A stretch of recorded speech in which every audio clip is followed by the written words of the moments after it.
Le vent qui soufflait sur le village n'était plus le même.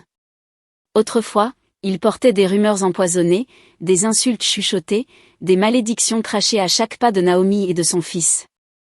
Désormais, ce vent transportait les chants, les prières, les cris d'admiration.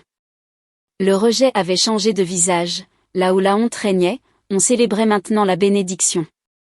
Mais dans ce nouveau parfum de gloire, une vérité persistait, plus la lumière s'élève, plus les ténèbres s'agitent. Et Naomi, malgré son sourire retrouvé, le pressentait au fond de son âme. Les ruelles poussiéreuses s'étaient transformées en allées vivantes. Des maisons debout étaient devenues des bâtisses solides, presque modernes, construites grâce aux initiatives inspirées par les paroles du fils de Naomi.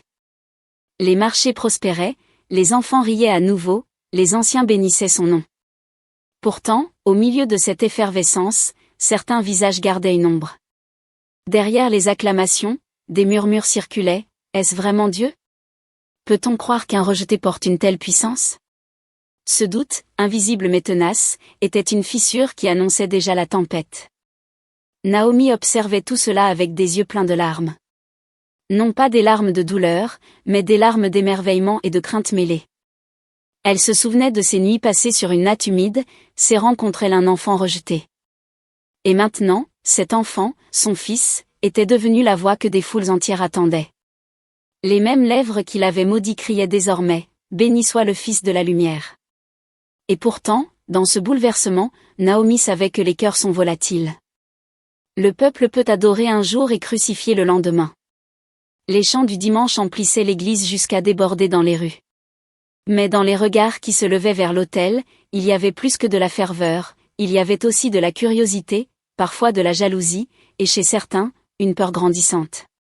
Car ce qui est trop grand finit toujours par déranger. Naomi, le visage levé vers le ciel, murmurait souvent, « Seigneur, si tu as transformé ma honte en gloire, protège cette lumière de tout ce qui guette dans l'ombre. » Et c'est là que commence le nouveau chapitre de son histoire. Non pas un récit paisible, mais une traversée où la gloire attire autant les bénédictions que les malédictions. Car derrière les chants de joie, d'autres voix se préparaient déjà à semer la discorde. Et pour comprendre cette nouvelle lutte, il faut revenir là où tout a commencé, au rejet d'une jeune femme et à la naissance d'un enfant que l'on appelait autrefois malédiction. Le soleil se levait sur un village transformé. Les cases de boue craquelées avaient laissé place à des maisons solides, certaines même bâties avec des briques modernes. Les ruelles, autrefois marquées par la poussière et la misère, vibraient maintenant de rires d'enfants, de marchés animés, de chants qui montaient vers le ciel.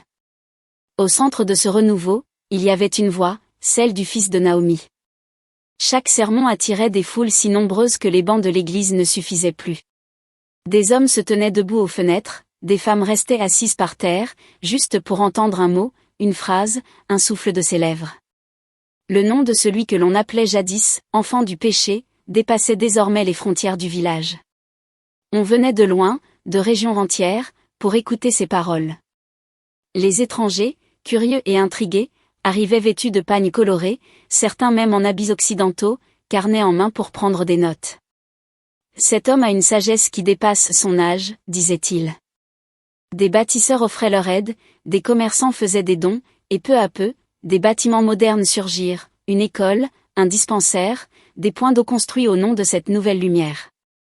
Le peuple s'émerveillait, depuis qu'il prêche, tout a changé. Naomi, assise parfois à l'ombre d'un arbre, observait cette prospérité avec des yeux embués. Elle se souvenait encore des pierres lancées contre sa cabane, des insultes crachées par ce même peuple. Et voilà qu'aujourd'hui, ces mêmes lèvres appelaient son fils, guide, oint, prophète. Elle murmurait en elle-même, « Seigneur, tu as pris ma honte et tu l'as transformée en gloire. » Mais son cœur, gonflé de fierté, n'était pas totalement apaisé. Car elle savait une vérité, la gloire attire autant la lumière que les ténèbres. Certains visiteurs posaient des questions étranges, comment un simple enfant rejeté a-t-il acquis une telle puissance? D'autres, souriant en façade, échangeaient entre eux des regards lourds de suspicion. Dans les recoins des marchés, des murmures circulaient, une telle force ne peut venir que de deux sources, Dieu ou les ténèbres. Ces rumeurs, encore faibles, flottaient comme des nuages au loin. Mais ce jour-là, rien ne pouvait effacer la fierté du peuple.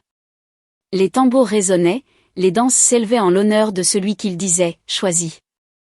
Le village, autrefois rongé par la pauvreté et la division, resplendissait d'une prospérité nouvelle. Les champs donnaient davantage, les disputes diminuaient, les familles se réconciliaient. Tout semblait porter la marque d'un renouveau. Pourtant, Naomi, au milieu de cette effervescence, sentit son cœur se serrer. Elle observa son fils prêcher avec passion, ses yeux brillant d'une lumière intérieure. Et une phrase surgit en elle comme un murmure invisible, plus la lumière brille, plus les ténèbres s'agitent. Elle ne savait pas encore comment, ni quand. Mais elle pressentait déjà que ce chemin glorieux n'était que le prélude d'une lutte plus profonde. Au début, les applaudissements couvraient tout. Chaque mot du fils de Naomi était accueilli comme une pluie bienfaisante sur une terre desséchée. Mais peu à peu, derrière les chants et les acclamations, des voix plus basses commencèrent à s'élever. Dans les ruelles sombres, au coin des marchés, certains murmuraient « Personne ne peut avoir autant d'influence sans un secret caché ». D'autres ajoutaient « Même les prophètes bibliques n'avaient pas une telle gloire en si peu de temps ». La méfiance naissait, discrète mais persistante. Les étrangers qui affluaient chaque semaine alimentaient encore plus les soupçons. Certains villageois disaient « Pourquoi des gens de si loin viennent-ils jusqu'ici? Qui trouvent-ils vraiment ?» Un ancien, le regard grave, déclara un soir « Trop de gloire attire toujours le malheur. Cet enfant qu'on appelle guide, êtes-vous sûr qu'il vient de Dieu ?» Ces paroles, prononcées à voix basse, tombèrent comme du poison dans les esprits. Et ce poison se propagea. Naomi, attentive, sentait le changement d'atmosphère. Les regards qui jadis s'inclinaient devant elle commençaient à se charger d'une légère froideur. Elle entendit une femme dire en détournant la tête, « Sa mère a toujours eu une histoire trouble, et si son fils cachait la même souillure ?» Ces phrases, Naomi les connaissait trop bien, elles ressemblaient aux pierres de son passé, mais polies par le vernis de la jalousie. Dans l'église, certains fidèles priaient avec ferveur, mais d'autres observaient en silence, comme pour scruter si chaque geste du prêtre n'était pas une mise en scène. Quand il posait les mains sur un malade, on entendait parfois un murmure derrière, « Les guérisons peuvent venir de Dieu, mais elles peuvent aussi venir d'ailleurs. » Cette phrase revenait comme une lame invisible qui blessait plus fort qu'une insulte criée.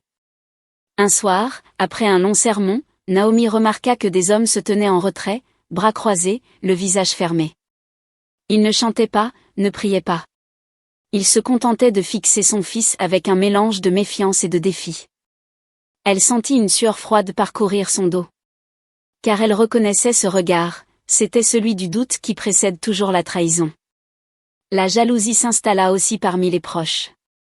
Certains jeunes du village, autrefois fiers de marcher derrière le prêtre, commencèrent à dire « Pourquoi lui? Pourquoi pas nous ?» Le succès devenait un miroir cruel, révélant les frustrations, les envies, les rancunes. Et chaque jour, la fissure s'agrandissait un peu plus. Naomi priait en silence, « Seigneur, ferme leur bouche. Ne laisse pas la jalousie détruire ce que tu as bâti. » Mais elle savait que les rumeurs étaient comme le vent, impossibles à retenir entre les doigts. La gloire de son fils, si éclatante, commençait déjà à attirer l'ombre de la suspicion. Le village baignait encore dans une lueur de prospérité, mais au loin, une ombre se dessinait. Un soir, alors que le soleil se couchait derrière les collines, une silhouette familière franchit les ruelles poussiéreuses. Les plus anciens échangèrent des regards effrayés, c'était Sami. Celui qui avait brisé la vie de Naomi, celui qui avait disparu dans les ténèbres, revenait. Ses pas résonnaient comme un mauvais présage, et sa voix, quand il parla, glaça les cœurs. « Vous croyez à la lumière? Mais sachez qu'elle attire toujours les ténèbres. » Il n'était pas seul. Autour de lui, quelques hommes au visage fermé, vêtus de pagnes sombres et de colliers étranges, l'accompagnaient. Leurs yeux brillaient comme s'ils portaient en eux une force occulte. Certains habitants, en les voyant, murmurèrent « Ce ne sont pas des voyageurs, ce sont des envoyés des esprits. » Leur présence suffoquait l'air, comme si la nuit s'était installée avant l'heure. Naomi, lorsqu'elle aperçut Sami, sentit son corps se figer. Des années avaient passé, mais son sourire restait le même, froid, insolent, venimeux. Elle entendit encore ces paroles du passé, « Sans moi, ton histoire n'aurait jamais commencé. » Maintenant, il revenait pour la salir, non plus en secret, mais devant tout le peuple. Son regard s'attarda sur elle, puis sur son fils, devenu prêtre, et il dit à voix haute, « Tout ce succès, croyez-vous vraiment qu'il vienne du ciel? Moi, je dis qu'aucune lumière n'existe sans pacte. » Ces mots tombèrent comme un tonnerre. Certains fidèles répliquèrent aussitôt, « Tu mens. » Mais d'autres, plus hésitants, se regardèrent, troublés. La graine du doute, semée depuis des semaines, venait de trouver un terrain fertile. Samy le savait. Il souriait, savourant chaque murmure, chaque froncement de sourcils. La nuit même, des signes inquiétants apparurent. Des cris d'animaux résonnèrent étrangement, des flammes vacillèrent dans les maisons, et certains habitants tombèrent malades sans raison. Les anciens chuchotaient, quand le mal rôde, il commence toujours par les plus faibles. Pour beaucoup, cela confirmait les paroles de Samy, le succès du prêtre avait attiré quelque chose de dangereux. Naomi pleurait en silence dans sa maison. Elle répétait, « Seigneur, ne laisse pas leur bouche salir mon fils. » Mais au fond d'elle, elle savait, Samy n'était pas revenu comme un simple homme. Il était revenu avec un cortège de ténèbres, décidé à détruire l'image de son fils.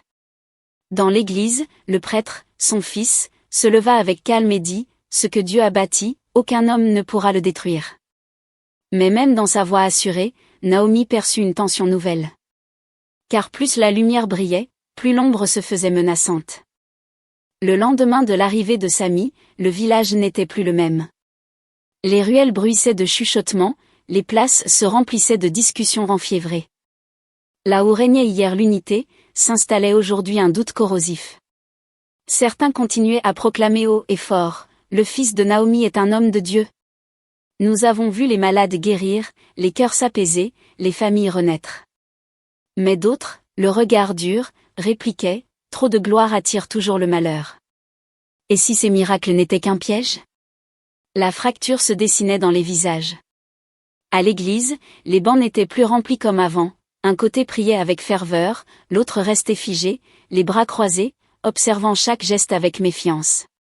Des hommes qui, autrefois, levaient leurs mains en adoration, chuchotaient maintenant, peut-être qu'il manipule les foules. Peut-être qu'il attire le malheur sur nous. Une femme, en vendant ses fruits au marché, lança à voix basse, « Depuis qu'il prêche, nos enfants tombent malades. » Une autre rétorqua aussitôt, « Non. Depuis qu'il prêche, nos maisons se relèvent. » Les querelles enflammaient chaque ruelle. Naomi observait cette métamorphose avec une douleur muette. Elle revoyait la même foule qu'il avait rejetée autrefois, quand elle portait son fils nouveau-né. Elle reconnaissait dans leurs yeux cette hésitation cruelle, ce va-et-vient entre admiration et suspicion. Elle murmura en elle-même, « Ils n'ont rien appris. » Chaque rumeur, chaque accusation rouvrait ses blessures anciennes. Elle avait l'impression que l'histoire se répétait, comme une boucle infernale. Un soir, lors d'une assemblée au centre du village, les voix éclatèrent. Un vieil homme, fidèle, déclara, « Cet enfant est notre bénédiction. Sans lui, nous serions encore dans les ténèbres. » Mais aussitôt, un autre répondit sèchement, « Et si sa lumière n'était qu'un masque?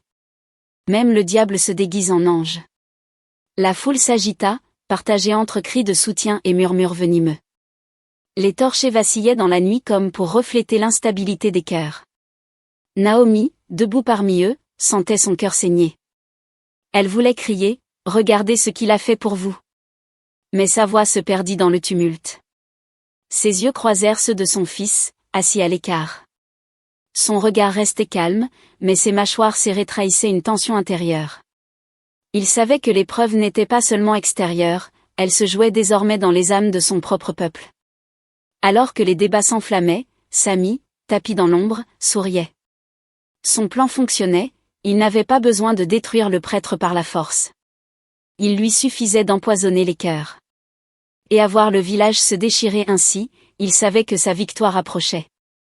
Naomi, les poings serrés, comprit ce soir-là une vérité douloureuse, les ténèbres ne détruisent pas seulement par la violence, mais par la division.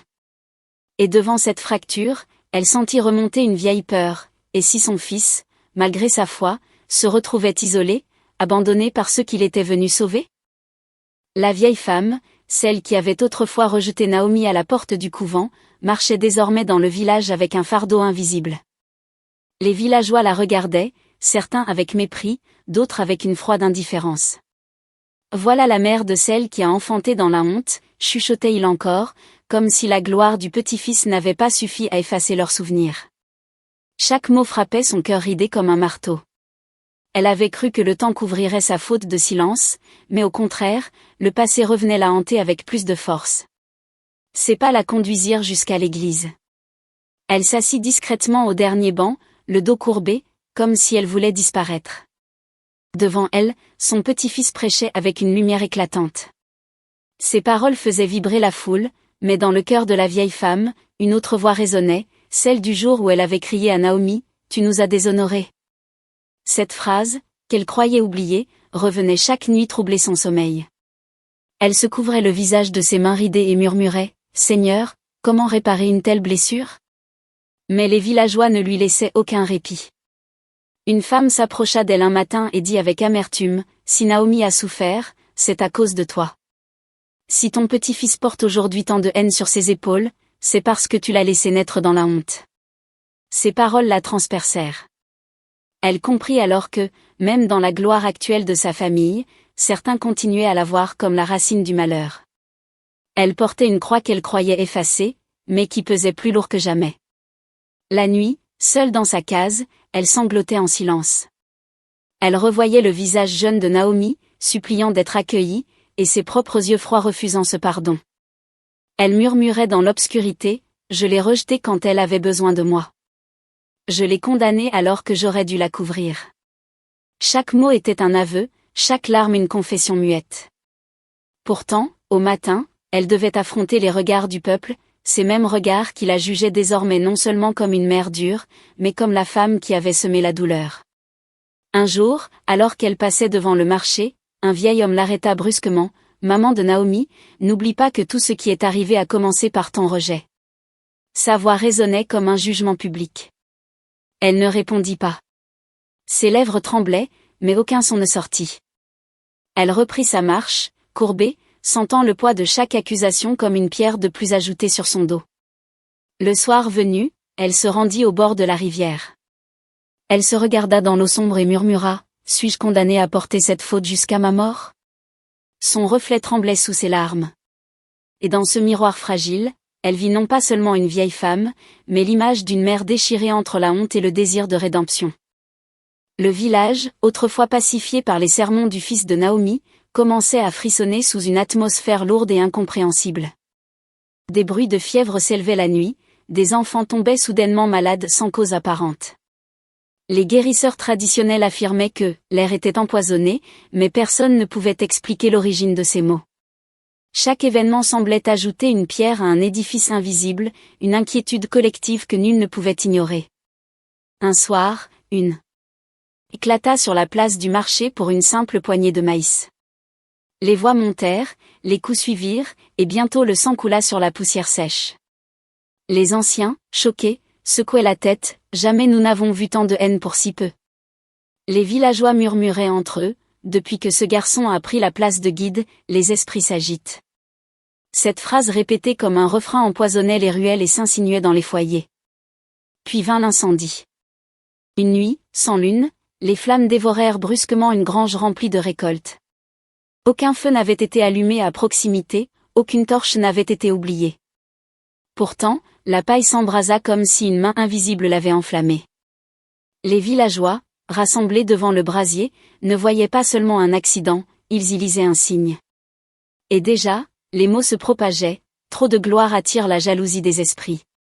Trop de lumière trouble les ténèbres. » Naomi observait tout cela avec une peur grandissante. Elle voyait la foule, jadis unie autour de son fils, se fissurer comme une jarre trop vieille.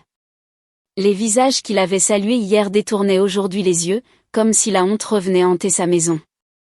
Elle entendait dans le dos des voix chuchoter, « Son fils attire le malheur. » Chaque mot était une dague plantée dans sa chair.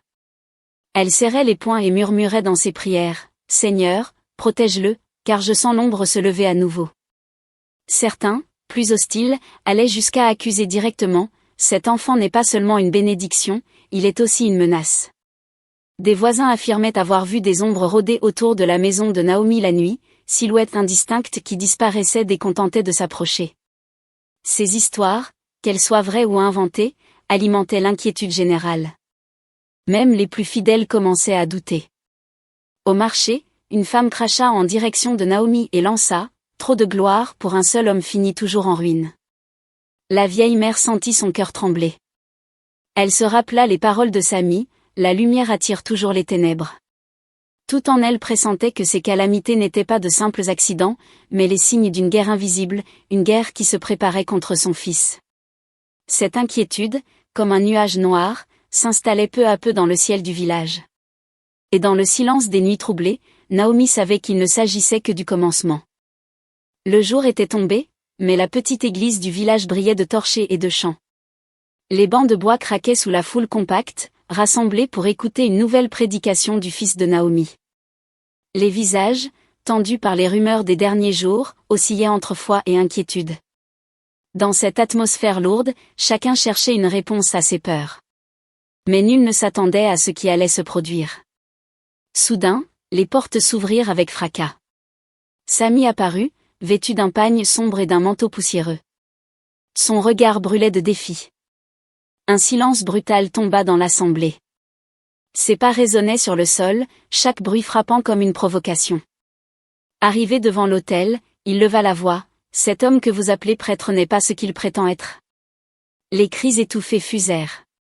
Certains s'exclamèrent, « C'est Sami », d'autres baissèrent la tête, craignant déjà le scandale qui allait éclater. Le fils de Naomi resta immobile, les yeux fixés sur lui. Mais Sami ne faiblit pas. Il continua avec un sourire venimeux, « Tout ce qu'il fait, toutes ces guérisons, toutes ces paroles, croyez-vous vraiment qu'elles viennent de Dieu? Moi je vous dis qu'il manipule vos esprits. Je vous dis qu'il attire sur vous la malédiction qu'il cache depuis sa naissance. » Les mots claquaient comme des coups de fouet. Le peuple, figé, se divisait en murmures contradictoires, certains criaient « mensonge », d'autres chuchotaient « et si c'était vrai ?» Naomi, assise parmi les fidèles, sentit son cœur s'arrêter. Chaque phrase de Sami réveillait ses propres cicatrices. Elle revoyait le jour où ce même homme l'avait trahi, déclenchant la chaîne de souffrance qui avait marqué sa vie. Elle tremblait, mais son regard restait fixé sur son fils. Elle savait, ce moment serait décisif. Le prêtre, d'une voix ferme mais calme, répondit enfin, « Tu me traites d'imposteur, mais ce n'est pas moi qui cherche la gloire. Si une seule âme ici a trouvé la paix à travers mes paroles, alors ce n'est pas mon œuvre, mais celle de Dieu. » Ces mots résonnèrent, mais Sami éclata de rire, un rire qui glaça l'assemblée. « Et de Dieu? Ou d'un autre maître que tu caches ?» dit-il en pointant un doigt accusateur. Le tumulte gagna la foule. Certains fidèles se levèrent pour défendre leur guide, criant « Dieu est avec lui », tandis que d'autres, troublés, secouaient la tête en silence. L'église devint un champ de tension, partagé entre deux forces invisibles. Naomi sentit ses mains se crisper.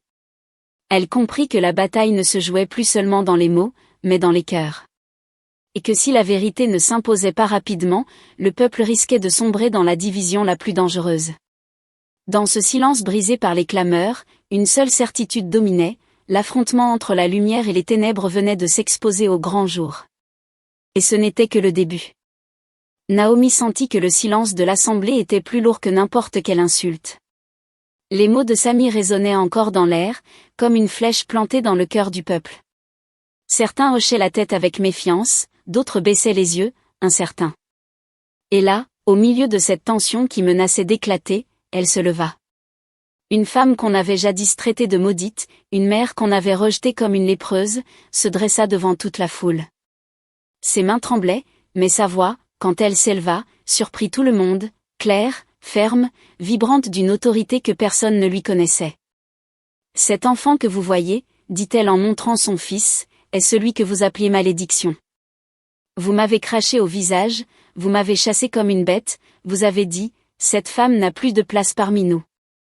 Mais regardez aujourd'hui, c'est ce même enfant qui porte vos prières, qui guérit vos malades, qui vous enseigne la vie. » Les mots frappaient les cœurs comme des coups de tonnerre.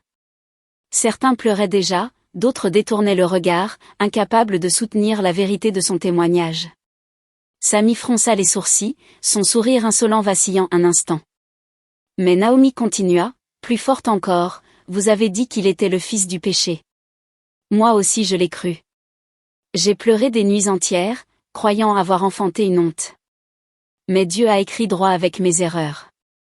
Ce fils n'est pas ma malédiction, il est ma rédemption. La foule, saisie, se penchait en avant pour ne perdre aucun mot. Des femmes qui l'avaient humilié serraient leur pagne en silence.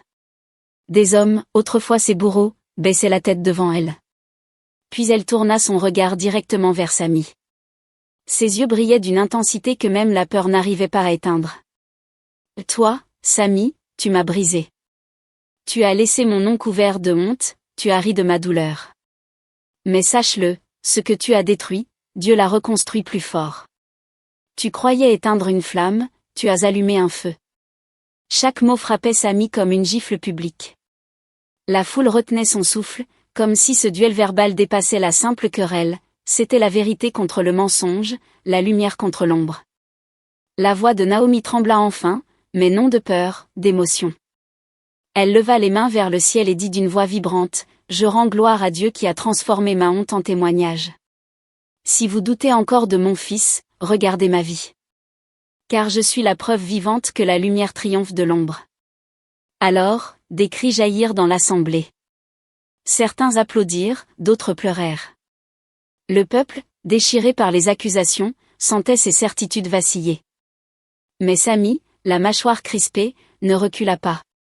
Au contraire, ses yeux lancèrent des éclairs de haine. Il savait que Naomi venait de lui voler l'attention, et il la désigna intérieurement comme son nouvel ennemi. Au milieu de cette ovation brisée par la tension, Naomi comprit qu'elle venait de franchir un point de non-retour. Elle n'était plus la femme écrasée que l'on insultait en silence. Elle était devenue une voix, une colonne debout, un témoin que personne ne pourrait réduire au silence. Mais dans le regard sombre de Samy, elle lut une promesse muette, il n'allait pas se taire, et il allait frapper encore plus fort. Dans les ruelles sombres du village, loin des chants et des prières, Samy rassemblait ceux dont le cœur restait empoisonné par la jalousie. Les flammes d'une lampe vacillante projetaient sur ses traits un masque inquiétant. « Cet homme n'est pas un guide, il est une illusion », répétait-il avec une assurance glaciale. Autour de lui, quelques notables mécontents, des hommes influents vexés de perdre leur pouvoir, hochaient la tête. Samy savait qu'il n'avait pas besoin d'une armée, il lui suffisait de semer le doute au bon endroit, de frapper là où la foi du peuple était encore fragile. Chaque soir, les réunions secrètes gagnaient en intensité. Des calebasses de vin circulaient, et dans les murmures enfiévrés, les rancunes se dévoilaient. Depuis que ce prêtre est arrivé, nos rituels n'ont plus d'adeptes, se plaignait un devin frustré. Nos offrandes ne rapportent plus rien, ajoutait un commerçant habitué à tirer profit des superstitions. Samy écoutait, puis enfonçait le clou, tant que vous le laisserez prêcher, vous serez des ombres dans votre propre maison. Ces paroles, venimeuses et habiles, attisaient la colère. Peu à peu, l'opposition se formait, une toile invisible prête à étouffer la lumière. Pour Samy, chaque visage gagné à sa cause était une victoire. Il savait que la foule pouvait changer d'avis en un instant. Il l'avait déjà vu, ceux qui acclamaient pouvaient aussi lapider. Il suffit d'un signe, d'un scandale, et il chutera comme un fruit trop mûr, murmurait-il à ses complices. Les visages s'illuminaient d'un sourire sombre. Il parlait d'actes discrets, répandre de nouvelles rumeurs, provoquer des incidents, saboter les assemblées. L'idée était claire, briser l'aura du prêtre non par la force brute, mais en l'enveloppant de soupçons jusqu'à l'asphyxier. Naomi, sans rien savoir des conciliabules nocturnes, sentait pourtant l'air changer. En traversant le marché, elle surprenait des chuchotements étouffés, des regards lourds. Elle connaissait cette atmosphère, c'était le même venin qu'autrefois, quand on disait d'elle qu'elle avait enfanté la honte. Elle serrait son pagne contre elle, le cœur battant. Elle pensait, « Seigneur, je reconnais cette odeur, c'est l'odeur du piège. » Elle ne voyait pas encore les fils du complot, mais son instinct maternel l'avertissait, l'ombre rôdait à nouveau autour de son fils. Pendant ce temps, Samy se réjouissait. Chaque murmure qui circulait était une arme invisible, chaque silence complice une pierre jetée dans le dos du prêtre. Ses alliés lui demandaient, « Quand frapperons-nous » Et il répondait, ses yeux étincelants d'une lueur froide, « Quand la foule se sera laissée bercer par nos mensonges. Alors il tombera non par ma main, mais par la leur. » Dans cette promesse résidait son plan, transformer l'admiration en suspicion, et faire de la lumière elle-même une cause de scandale.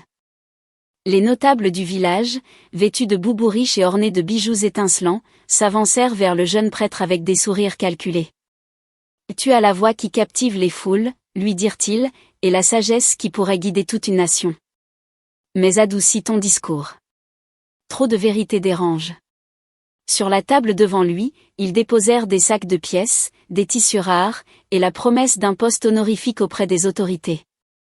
L'offre brillait comme l'or au soleil, mais l'air emportait aussi l'odeur du piège. Le prêtre, les mains jointes, les écoutait sans les interrompre. Son regard restait calme, mais son cœur vacillait un instant. Car ces promesses touchaient à ses faiblesses humaines, le confort, la reconnaissance, la possibilité de donner davantage à sa mère. Les notables appuyaient là où ils savaient que la tentation était la plus forte. « Ta voix mérite un palais, pas une simple chaire de village. Nous pouvons t'offrir cela. » Un silence pesa. Les murmures flatteurs se glissaient dans ses pensées comme un serpent dans un jardin. Dans l'ombre de la salle, Naomi observait, le souffle court. Ses doigts serraient son pagne jusqu'à blanchir ses jointures. Elle connaissait ses regards, ses sourires polis qui cachaient des crocs. Ses lèvres tremblaient quand elle se dit en silence, « Seigneur, garde son cœur. » Son fils n'était pas seulement un guide, il était encore un jeune homme, vulnérable aux louanges et aux honneurs. Chaque parole douce prononcée par les notables lui paraissait une gifle déguisée en caresse. Finalement, le prêtre leva les yeux et parla d'une voix ferme, mais tremblante d'émotion, « Mon message n'est pas à vendre. L'or rouille, mais la vérité demeure. » Son refus résonna comme un coup de tonnerre. Les notables échangèrent des regards sombres, leurs sourires se figèrent. L'atmosphère s'assombrit. Ce qui semblait une offre généreuse se révéla être un test. Et son refus venait de signer non seulement sa fidélité, mais aussi son isolement. Car il savait, ceux qu'il venait de repousser deviendraient ses ennemis. Quand ils sortirent, Naomi s'approcha et posa sa main sur son bras. Elle n'avait pas besoin de mots pour lui exprimer sa fierté et sa crainte. Dans ses yeux brillait une prière silencieuse. Le jeune prêtre soupira et murmura, « Maman, la gloire est un poison que je ne boirai pas, » mais déjà, derrière eux, le vent se levait, annonçant les représailles de ceux qui l'avaient osé défier. Ce soir-là, la tentation avait été vaincue, mais la guerre invisible venait de s'intensifier. La nuit tomba sur le village, lourde et étouffante. Le silence semblait peser comme une chape de plomb. Dans la petite maison de terre, une odeur étrange s'infiltra par les interstices, comme un souffle invisible.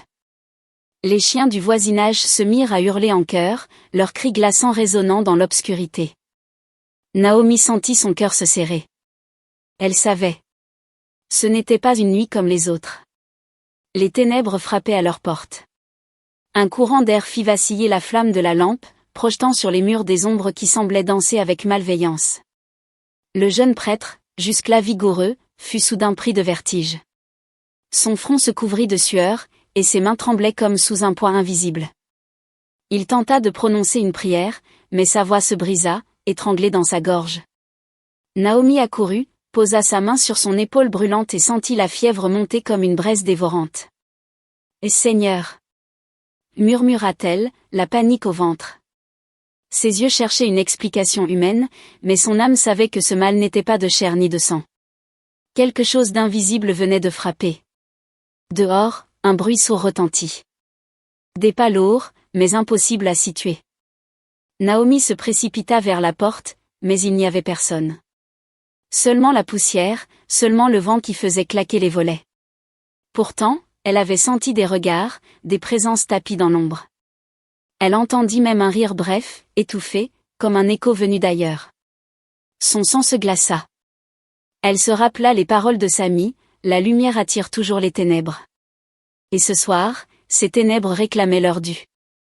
Dans la chambre, le fils se tordait sur sa natte. Son souffle devenait court, son visage pâlissait, ses lèvres balbutiaient des mots incompréhensibles. Ses yeux, mi-clos, semblaient voir au-delà de la pièce, fixant un vide que Naomi ne pouvait percevoir. Elle s'agenouilla près de lui, secouée par la peur. Chaque seconde qui passait résonnait comme une menace, allait-elle perdre son fils, après avoir tant souffert pour le voir grandir ? La pièce se transformait en champ de bataille invisible, où la douleur se disputait chaque respiration. Naomi posa ses 2 mains sur sa poitrine, criant son nom, appelant sa vie à revenir. Ses larmes coulaient, se mélangeant à la sueur brûlante de son fils. Elle savait qu'elle ne pouvait pas lutter avec ses forces humaines. Alors elle leva les yeux vers le toit fragile de la maison et dit d'une voix brisée, « Seigneur, si tu nous as conduits jusqu'ici, ne permets pas que tout s'arrête cette nuit. » Le silence qui suivit fut encore plus oppressant. La bataille venait de commencer, et Naomi pressentait qu'elle devrait aller jusqu'au bout. Naomi tomba à genoux, ses mains crispées sur le sol de terre battue. Le souffle de son fils s'éteignait peu à peu, chaque respiration ressemblant à un dernier soupir. Son cœur battait si fort qu'elle crut qu'il allait éclater. Alors, elle cria. Un cri profond, venu de ses entrailles, le cri d'une mère prête à livrer son âme. « Et Seigneur !» Sa voix se brisa, mais son désespoir devint prière. La cabane résonnait de ses sanglots, un écho vibrant qui perçait le silence étouffant. Elle savait que cette nuit déciderait de tout, la vie ou la mort. Les heures s'étiraient, interminables. Naomi ne s'arrêta pas. Ses genoux saignaient, mais elle ne bougeait pas. Ses larmes formaient des flaques au sol, mais elle continuait à crier, « Souviens-toi de ton serviteur. Ne laisse pas mon fils mourir comme un agneau égorgé. » Elle se souvenait de ses nuits de rejet, quand elle avait crié seule dans la honte. Mais cette fois, ce n'était plus sa honte qu'elle portait, c'était la vie de son fils, la lumière d'un peuple. Ses mains tremblaient, mais son cœur brûlait. Elle refusait de céder. À chaque plainte de son fils, elle redoublait d'intensité. Elle récitait des psaumes oubliés, chantait des lambeaux de prières apprises jadis au couvent. Sa voix se brisait, se reconstruisait, se transformait en une arme invisible. Les ténèbres semblaient palpiter autour d'elle, oppressantes, mais elle frappait avec ses mots. « Tu es ma force, mon refuge, mon secours » criait-elle, ses yeux rougis levés vers le ciel. Les flammes de la lampe vacillaient encore, comme si elles hésitaient entre s'éteindre et s'embraser. Mais dans cette lutte, elle décida d'être plus forte que sa peur. Les villageois, intrigués par les gémissements et les chants qui montaient de sa cabane, s'approchèrent discrètement. Certains murmurèrent, « Elle est devenue folle. » Mais d'autres, bouleversés, restaient figés devant cette supplication déchirante. On aurait dit une lionne blessée défendant son petit contre une meute invisible. Chaque mot de Naomi perçait l'air comme une flèche. « Et Seigneur, si tu l'as choisi, alors défends-le. » Sa voix rugissait dans la nuit, couvrant le vent, dominant la peur. Son cri n'était plus seulement celui d'une mère, c'était celui d'une armée réduite à une seule femme. À l'aube, ses yeux étaient gonflés, son corps épuisé, mais sa bouche ne s'était pas tue. Ses vêtements étaient trempés de sueur et de larmes, ses mains couvertes de poussière. Et pourtant, elle restait debout intérieurement. Elle avait compris que son désespoir pouvait devenir son arme. Elle murmura d'une voix rauque, « Si je dois mourir ici, je mourrai en criant ton nom. » Et dans ce souffle ultime, quelque chose changea. Pas dans le corps encore faible de son fils, mais dans l'atmosphère. Comme si la prière avait fissuré l'épaisseur des ténèbres. La nuit venait de céder un peu de terrain. L'aube se leva sur le village, pâle et silencieuse. Dans la cabane, Naomi, épuisée, tenait toujours la main glacée de son fils. Elle n'avait plus de larmes, seulement des murmures brisés. Puis soudain, un souffle profond secoua la poitrine du jeune prêtre. Ses yeux s'ouvrirent, brillant d'une lueur nouvelle. « Maman » souffla-t-il d'une voix faible mais assurée. Naomi sursauta, son cœur bondit. Ses genoux fléchirent, mais elle éclata en sanglots de joie. Ce n'était pas une simple reprise de vie, c'était une résurrection intime, une réponse du ciel à son cri de désespoir. Le bruit se répandit aussitôt, il vit. Les villageois, attirés par les rumeurs, se pressèrent devant la maison. Certains n'osaient pas entrer, d'autres se bousculaient aux fenêtres. Quand ils virent le fils de Naomi se redresser sur sa natte, leurs yeux s'écarquillèrent. « C'est impossible » murmura une femme. Un vieillard répondit, « Non, c'est un signe. » Les murmures se transformèrent en un vacarme d'étonnement. Ce jeune homme, que les forces occultes avaient voulu briser, se levait comme si la mort elle-même avait été vaincue. Les cœurs tremblaient, mais cette fois, 2 fois. Le jeune prêtre, encore faible dans son corps, se leva lentement. Ses pas chancelants frappaient comme des tonnerres dans le silence du peuple. Il leva les yeux vers le ciel et déclara d'une voix ferme, « Ce n'est pas moi, mais celui qui vit en moi. » Les mots résonnèrent, portés par une autorité qui ne semblait pas humaine. Les torchers vacillaient encore, mais le jour illuminait déjà son visage, comme pour confirmer ses paroles. Les enfants crièrent de joie, les femmes tombèrent à genoux, les hommes s'embrassaient comme au retour d'un prodige. L'espoir venait de renaître. Naomi, témoin de cette scène, sentit ses entrailles se libérer. Des années de honte, de rejet et de pleurs s'effaçaient dans ce moment. Elle serra son fils contre elle, murmurant, « Tu étais mon cri, tu es devenu ma réponse. » La foule voyait en elle non plus une paria, mais la mère d'un miracle vivant. Les insultes du passé perdaient toute leur force devant cette vérité éclatante. Le peuple comprenait que ce n'était pas seulement une guérison, c'était une confirmation divine que cet homme était choisi pour une mission plus grande que lui. Alors, la place du village devint un sanctuaire improvisé. La foule entonna des chants, les tambours résonnèrent, les danses éclatèrent comme au temps des grandes victoires. On disait, « Cet homme est oint. » D'autres murmuraient, « Dieu a répondu. » Mais une certitude s'imposait à tous, ce miracle n'était pas seulement pour lui, mais pour tout un peuple. Sami et ses partisans, tapis dans l'ombre, observaient, le visage crispé de rage. Mais au cœur de cette liesse, Naomi, levant ses mains vers le ciel, déclara d'une voix tremblante, « Seigneur, tu as brisé les ténèbres. » La rumeur se propageait dans tout le village comme un feu incontrôlable, Sami est l'auteur des ténèbres. Les regards se tournaient vers lui, certains emplis de rage, d'autres de peur. Les murmures de jadis prenaient un sens nouveau, révélés comme des menaces venimeuses déguisées en paroles anodines. Quand il osa s'avancer au milieu de la place, ses yeux flamboyaient d'un éclat inquiétant. Mais cette fois, le peuple n'était plus intimidé. Les femmes qu'il avait autrefois admirées reculèrent, les enfants le montraient du doigt, les hommes se rapprochaient les uns des autres, prêts à confronter l'ennemi qui avait semé la peur parmi eux. Naomi, épuisée par ses jours et ses nuits de prière, se leva doucement, son voile collé à son visage par la sueur. Ses lèvres murmurèrent encore les psaumes qui avaient porté son combat spirituel, « Même si je marche dans l'ombre de la mort, je ne crains aucun mal. » Elle regarda Sami sans trembler, consciente que cette scène n'était pas un hasard. Pendant 7 jours et 7 nuits, elle avait frappé aux portes du ciel, offrant sa douleur comme une arme contre les ténèbres. Le village comprit dans son silence et son regard que la victoire qui se dessinait ne venait pas des hommes, mais d'une puissance plus haute. Alors que le fils de Naomi s'avançait, encore fragile mais porteur d'une lumière éclatante, il pointa son doigt vers Sami et déclara, « Tu as envoyé les ténèbres contre moi, mais elles n'ont pas triomphé. » Sa voix résonna avec une autorité prophétique. Sami tenta de répondre, mais ses mots se brisèrent en un souffle rauque. Ses jambes tremblèrent, ses yeux se révulsèrent comme s'il portait soudain le poids de ses propres malédictions. Le peuple, témoin de cette scène, recula avec effroi. Certains crièrent, « C'est le jugement. » D'autres tombèrent à genoux, implorant la miséricorde de Dieu. Puis, devant tous, Sami fut frappé par une force invisible. Son corps se tordit dans une convulsion brutale, son sourire insolent se transforma en une grimace figée.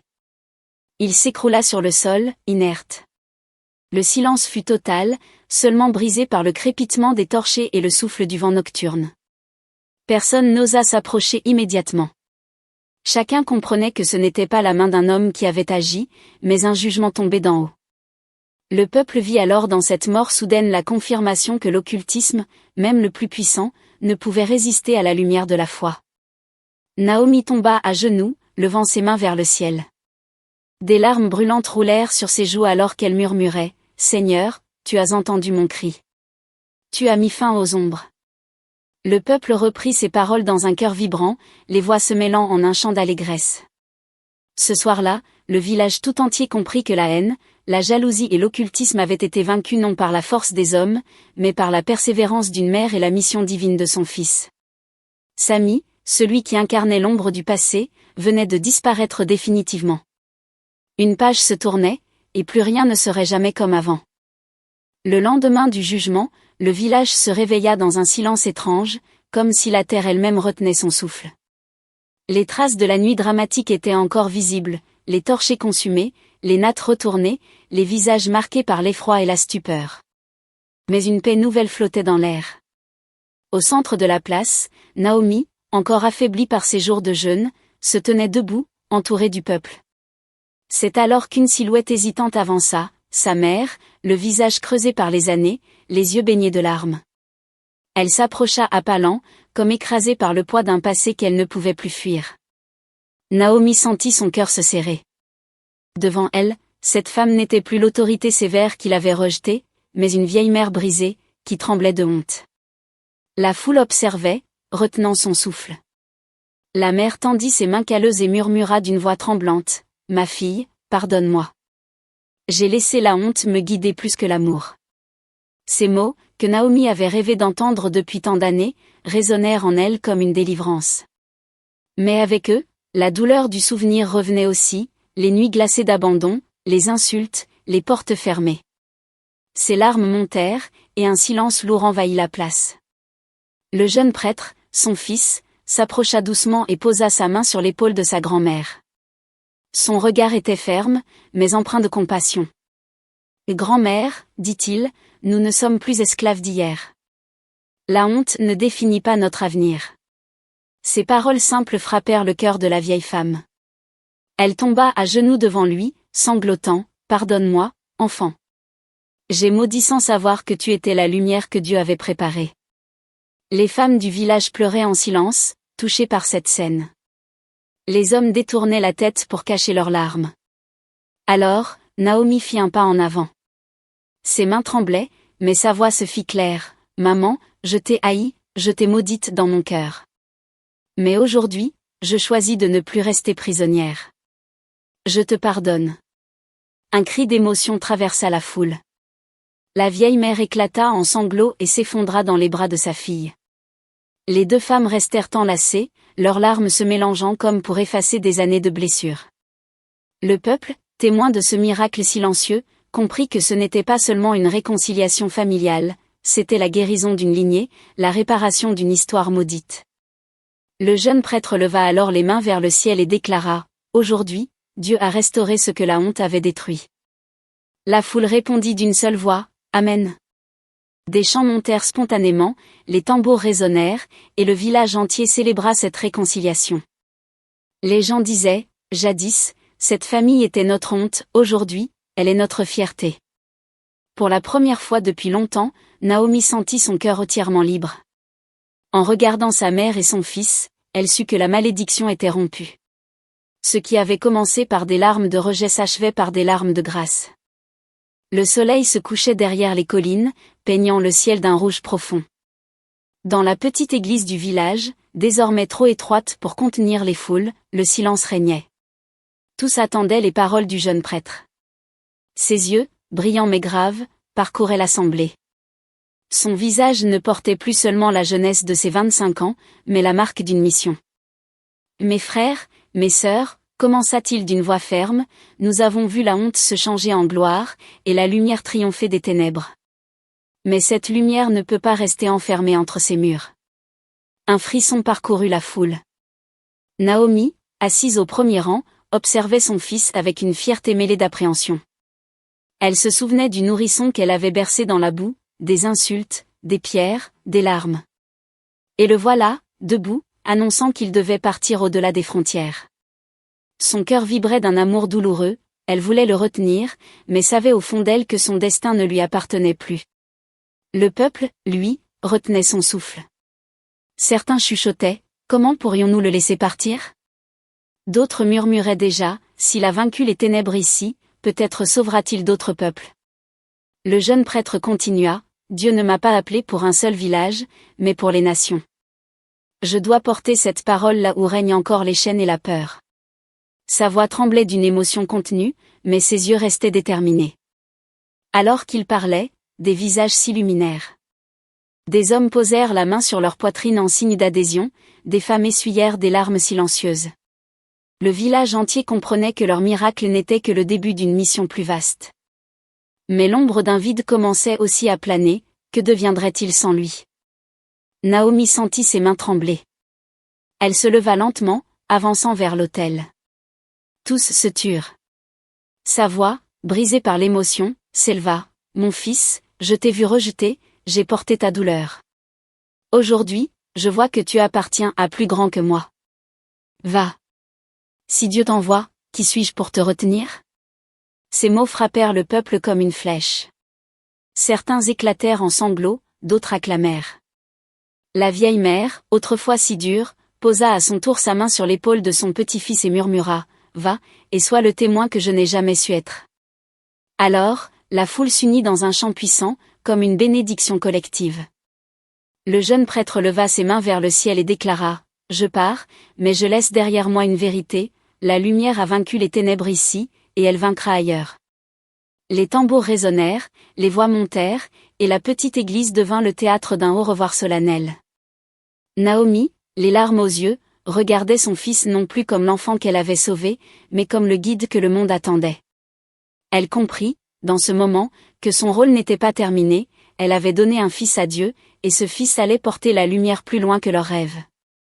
Le matin de son départ, le village entier s'était rassemblé. Les ruelles résonnaient des pas, les visages s'éclairaient d'un mélange d'admiration et de tristesse. Naomi, debout sur le seuil de sa maison, observait son fils préparer ses maigres affaires. Chaque geste, chaque regard, lui rappelait l'enfant qu'elle avait jadis protégé contre vent et pierre. Mais aujourd'hui, ce n'était plus son enfant, c'était un guide, un témoin, un souffle envoyé plus loin. Elle sentit une paix douce l'envahir, le poids de la honte qu'elle avait portée si longtemps n'était plus qu'un souvenir brisé. Autour d'elle, les habitants, autrefois ses bourreaux, se pressaient pour saluer son fils. Des hommes déposaient des vivres, des femmes offraient des tissus, des enfants tendaient leurs petites mains en signe d'au revoir. Tous répétaient la même phrase, « Ne nous oublie pas », Naomi regardait cette scène avec des larmes contenues. Le village qui l'avait renié l'acclamait aujourd'hui. Mais au fond de son cœur, elle savait que la gloire n'était pas la fin, c'était le commencement d'une route plus rude, plus vaste, plus incertaine. Elle soupira, « Seigneur, donne-lui la force que moi je n'ai pas eue. » Le jeune prêtre, vêtu simplement, leva les yeux vers la foule. Sa voix, ferme et sereine, résonna, « Vous n'avez pas cru en moi, mais vous avez vu ce que Dieu peut faire. Gardez cette lumière, même quand je serai loin. » Ces paroles frappèrent chaque cœur comme une bénédiction. Naomi sentit ses jambes trembler, mais cette fois ce n'était pas de honte, c'était de fierté. Elle comprit que sa souffrance passée avait été le creuset où Dieu avait forgé un témoin. Elle murmura en elle-même, « Ma douleur avait un sens. » Lorsque son fils franchit les limites du village, un silence sacré s'installa. Les chants, les pleurs, les acclamations se turent comme pour graver l'instant dans la mémoire collective. Naomi resta immobile, ses yeux rivés sur la silhouette qui s'éloignait. Chaque pas qu'il faisait emportait avec lui une partie de son cœur, mais lui rendait aussi un poids qu'elle avait porté trop longtemps. Elle n'était plus seulement la mère d'un enfant rejeté, elle devenait la mère d'un guide que le monde allait connaître. Dans son regard brillait une certitude, l'histoire ne faisait que recommencer. Le vent se leva doucement, caressant ses cheveux argentés. Naomi tourna ses yeux vers le ciel et murmura, « Seigneur, tu as transformé ma honte en témoignage. Mon rôle n'était pas de me cacher, mais de donner au monde un fils pour toi. » Ses lèvres tremblaient, mais son cœur était ferme. Elle sourit, malgré la douleur de la séparation, car elle savait désormais que son chemin n'avait jamais été une simple survie. C'était une préparation, une épreuve taillée dans la douleur pour offrir au monde une lumière. Et tandis que le soleil montait dans le ciel, Naomi comprit que sa propre mission était accomplie, elle avait donné au monde un guide.